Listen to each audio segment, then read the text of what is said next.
সীমান্ত পরিস্থিতি নিয়ে কঠোর অবস্থানের কথা জানিয়েছে ইরান। দেশটির সামরিক বাহিনী যে কোনো শত্রুতামূলক তৎপরতার বিরুদ্ধে দৃঢ় ও সিদ্ধান্তমূলক জবাব দিতে প্রস্তুত আছে বলে মন্তব্য করেছেন ইরানের সেনাপ্রধান মেজর জেনারেল আমির হাতামি। পশ্চিম ইরানের সীমান্তবর্তী এলাকায় মোতায়েন করা সেনা ইউনিট পরিদর্শনকালে একথা বলেন তিনি। এ সময় সেনাদের যুদ্ধ প্রস্তুতি, অপারেশনাল সক্ষমতা ও সামরিক সজ্জা সরেজমিনে পর্যালোচনা করেন সেনাপ্রধান। মেজর জেনারেল আমির হাতামি জানান, সীমান্তে দায়িত্বে থাকা বাহিনীর মনোবল অত্যন্ত উচ্চ।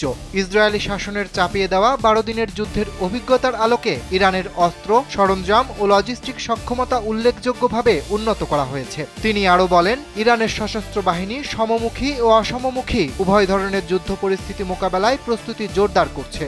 শত্রুপক্ষের প্রতিটি গতিবিধি নিবিড়ভাবে পর্যবেক্ষণ করা হচ্ছে।